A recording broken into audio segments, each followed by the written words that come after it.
What's up everyone, welcome to FilmSpot, and today we will be talking about the best upcoming movies. Captain America New World Order producer Nate Moore teases an upcoming face-off between Sam Wilson and Thunderbolt Ross. As Phase 4 of the Marvel Cinematic Universe comes to a close with the release of Black Panther: Wakanda Forever on November 11th, Marvel will move further into its multiverse saga. One of the highly anticipated planned releases is Captain America New World Order, which stars Anthony Mackie in his first feature-length project as the new Captain America. The fourth Captain America film is expected to begin filming in the spring of 2023 and is scheduled to be released on May 3, 2024. Captain America New World Order will pick up after The Falcon and the Winter Soldier and follow Sam Wilson as he adjusts to his new role as Captain America. While the film is still in pre-production, it was announced that Danny Ramirez and Carl Lumbly would be reprising their roles from the limited series as Joaquin Torres and Isaiah Bradley, respectively. They will be joined by Tim Blake Nelson playing the leader, Shira Haas playing Sabra, and Harrison Ford playing General Thunderbolt Ross, replacing the late William Hurt. Ford's addition to the MCU is amazing for the franchise, and now Moore gives one of the first glimpses at his role in Captain America New World Order. It seems that Thunderbolt Ross may cause some trouble for the new Captain America. In a recent interview with Collider, Moore teases conflict between the General and Sam Wilson, reminding everyone that Ross threw Sam in prison at the end of Captain America Civil War. Longtime MCU fans and Marvel Comics readers won't be surprised by Ross clashing with Sam in the next Captain America movie. The General first appeared as the antagonist in 2008's The Incredible Hulk and was last seen in the MCU chasing Natasha Romanoff at the beginning of Black Widow in 2021. In the comics, Ross becomes the Red Hulk so that he can finally match the Hulk in strength and wits. What makes Ross's inclusion in Captain America New World Order so interesting is that Nelson's the leader, who has experienced experimenting with gamma radiation, was already announced as the villain. This could mean that Captain America New World Order will include Red Hulk's origin story, and Captain America will find himself fending off two villains.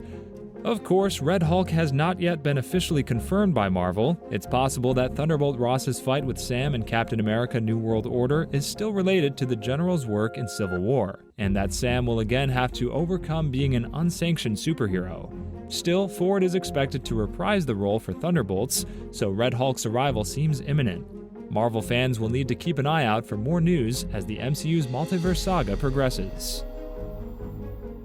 After penning the script for the first two movies in the franchise, Kelly Marcel has signed on to write and direct Venom 3.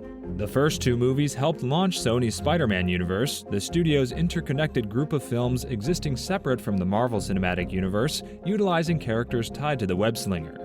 Alongside Tom Hardy's Venom, the sole released outing for the SSU is that of Jared Leto's Morbius, which hit theaters this past spring to critical disdain and underwhelming box office numbers.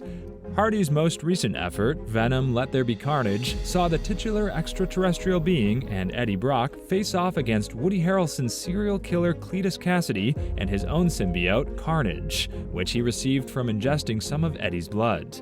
Helmed by Lord of the Rings vet Andy Serkis, the sequel was generally perceived to be an improvement over its predecessor and was a box office success when stacked against the pandemic, grossing over $507 million against its $110 million production budget. Venom: Let There Be Carnage left audiences with two major cliffhangers for the character as he went on the run from the law and found himself transported to another universe. Though with the Spider-Man No Way Home mid-credits scene bringing him back to his home universe, audiences are curious to see what's next for the character. Deadline has brought word that Venom 3 has gotten a major update with Kelly Marcel signing on to write and direct the Tom Hardy sequel. Marcel is also attached to produce the film with Hardy, Avi Arad, Matt Tolmach, Amy Pascal, and Hutch Parker. Marvel Studios casts Yahya Abdul-Mateen II as the lead of Wonder Man, a new Disney Plus series. The Marvel Cinematic Universe has expanded significantly over the last few years thanks to Disney's streaming service. On top of giving supporting characters a chance to lead solo projects, Marvel Studios has also used Disney Plus to give new heroes like Moon Knight, Ms. Marvel, and She-Hulk solo shows from the beginning.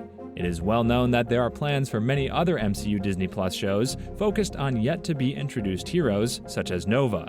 The character of Simon Williams has nearly appeared in the Marvel Cinematic Universe several times before. It was reported earlier this year that Shang-Chi and the Legend of the Ten Rings director Destin Daniel Cretton was developing a Wonder Man series that would bring him to the franchise.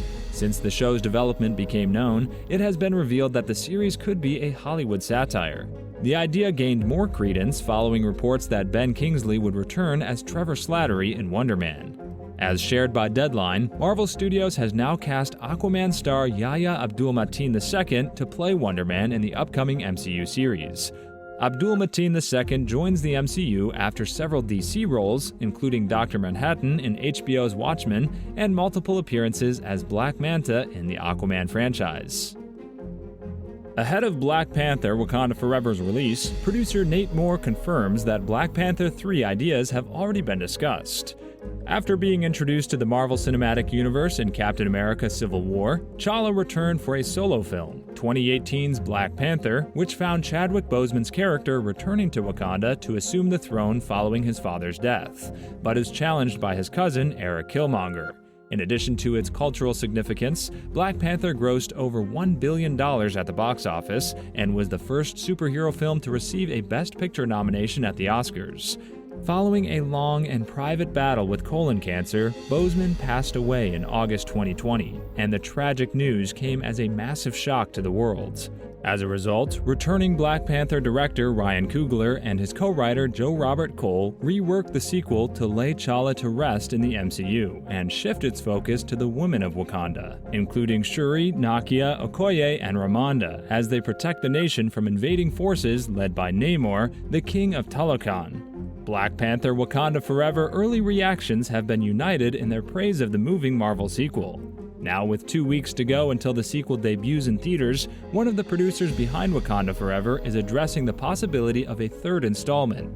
In an interview with Collider, Moore reveals that Black Panther 3 ideas have already been discussed, but they're waiting to see how audiences receive Wakanda Forever before making a final decision.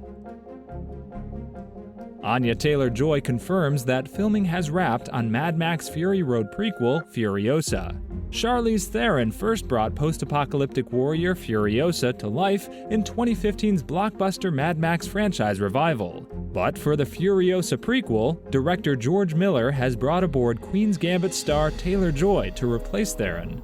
Miller's return to the Mad Max universe with 2015's Fury Road was of course a major surprise itself, given that the last Mad Max movie before it came out way back in 1985. But Miller showed that he still had the goods when it came to furious post-apocalyptic action filmmaking, as Fury Road treated audiences to a chase film to end all chase films. But as spectacular as the road-warring action was in Fury Road, the movie's most enduringly iconic element is arguably the very character of Furiosa, the war-rig driver with the prosthetic arm, whose act of rebellion against crazed mutant overlord Immortan Joe kicks off the movie's wasteland-spanning story. Audiences couldn't be more excited at the prospect of returning to the Wastelands again, with Miller bringing back Furiosa for another adventure. Work has indeed been proceeding on the movie for months, and now star Taylor-Joy has confirmed that filming on Furiosa has wrapped. Henry Cavill will not return as Geralt of Rivia for The Witcher Season 4, and such shocking news suggests that Cavill's future as Superman in the DCEU is even more promising than imagined. Taking many by surprise, Netflix announced that Liam Hemsworth will replace Henry Cavill as Geralt for The Witcher Season 4. Cavill has already wrapped The Witcher Season 3, and given how the actor returned to the role of Superman in Black Adam 5 years after Justice League, The Witcher's surprising change of lead may have to do something with Superman and the DCEU. Up until this point, Henry Cavill never had to conciliate the DCEU's Superman and The Witcher's Geralt of Rivia. Cavill was cast as Geralt in 2018, almost a year after Justice League hit the theaters. From then on, Cavill's future as Superman in the DCEU became a question mark. 5 years after Justice League, Cavill had already starred in 2 The Witcher seasons, but had yet to reprise his role as Superman.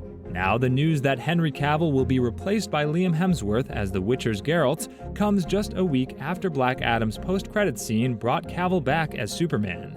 After Henry Cavill teased that Black Adam's post-credits scene is just the beginning of his return via Instagram, the Geralt of Rivia recast suggests that Cavill's schedule will be packed with Superman commitments.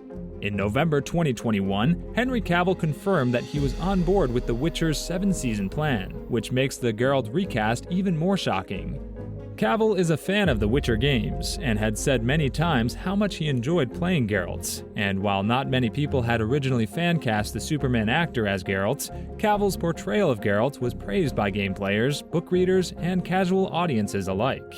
Henry Cavill's Geralt was the face of Netflix's The Witcher, a show that has already led to an animated spin-off movie, Nightmare of the Wolf, and a live-action spin-off series, Blood Origin. As such, for Henry Cavill to have exited The Witcher after just 3 seasons, the actor may have been offered a promising future as Superman. Thanks for watching, and see you in the next one.